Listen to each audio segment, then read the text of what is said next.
Hi, I'm Wayne Allen Root for Personal Liberty. It's Memorial Day weekend, and the national scandal and disgrace at the VA is the perfect example proving once and for all what a disaster Obamacare will be. We're about to find out what it's like to receive health care from the government. With Obamacare as the law of the land, we are all veterans now. The VA scandal is proof positive. With government in charge of health care, it'll bankrupt the whole country, and countless Americans will die through incompetence, neglect, waiting lists, and fraud, just like our veterans have already experienced. But this VA scandal is nothing new. Conservatives have warned about the dangers of government-run health care for years, often using the VA as Exhibit A. My national best-selling book, The Ultimate Obama Survival Guide, was released in April of 2013. It was written 6 months before that. So 18 months ago, almost everything hitting the news about the VA today was already known. Let me quote from my own book. Take the Veterans Administration. A federal appeals court has ruled the VA suffers from unchecked incompetence. That incompetence is killing our brave veterans. I'll bet you didn't know 18 veterans commit suicide every day, or that 85,000 vets are on waiting lists for care. Even a severely depressed vet can wait 8 weeks to see a psychiatrist. Still want government to run your health care? That's a direct quote from my book, written over 18 months ago. So who couldn't see this disaster coming? Government mismanagement, substandard health care, vets being treated horribly, vets dying, waiting on long waiting lists, vets committing suicide. We knew it all years ago. There's nothing new here. About the only thing we didn't know back then was that there was outright criminal negligence, which could lead to murder charges. We didn't know government employees kept secret waiting lists to cover up the long delays, even though they knew patients had life-threatening illnesses. That sure sounds like murder to me. What a surprise! Conservatives like Sarah Palin and myself screamed about death panels and death by rationing years ago.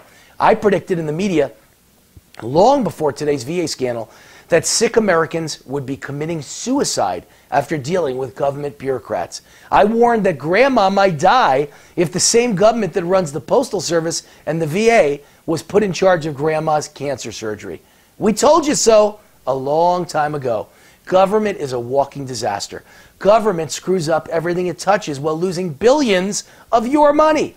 How could putting government in charge of health care for 317 million Americans possibly work out well?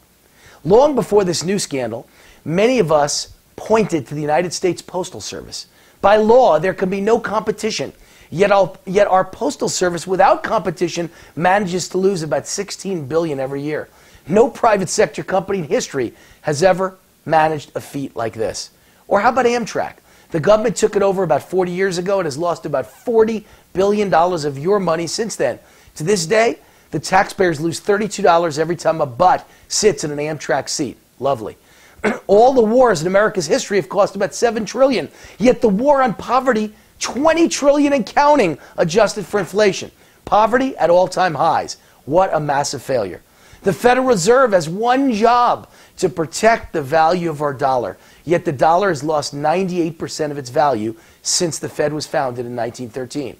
This government couldn't even run a whorehouse and make a profit. In my home state of Nevada, where prostitution is legal in some rural counties, the government took over a $100 million brothel and in 1 year drove it into bankruptcy. How can anyone lose money on sex? I told crowds at Tea Party rallies across the country for 6 years now, if you can't run a whorehouse and make a profit, get your damn hands off my health care. In case you think that's an anomaly, look no further than OTB, off-track betting in New York. Yes, horse-track gambling run by government also went bankrupt, even though the government skims their take off the top before the bettors are even paid. It's impossible to go bankrupt with that scenario, but our government found a way. The same government that brought you failing gambling and failing brothels and failing post offices and failing trains and pretty much failing everything else is now in charge of your health care, as well as 17% of the U.S. economy. The same government employees that brought us $17 trillion in national debt are in charge of health care, yet Obama promised health care, or I should say Obamacare health care, would save money and reduce the deficit. He also promised you can keep your health insurance if you liked it, and you can keep your doctor if you liked him or her, and you could keep your insurance premiums because they wouldn't go up. Do you now understand what Obama's done to America's healthcare system? Forget the threat of losing your insurance or losing your doctor or losing the medicine you use. The real threat with government in charge is losing your life. Either government's incompetence or their criminal behavior will kill you. Or after dealing with the idiots that run government, you'll just choose to kill yourself. Happy Memorial Day. We're all veterans now. I'm Wayne Allen Root for Personal Liberty. See you next week. Happy holiday to all our veterans. God bless you, and God bless America.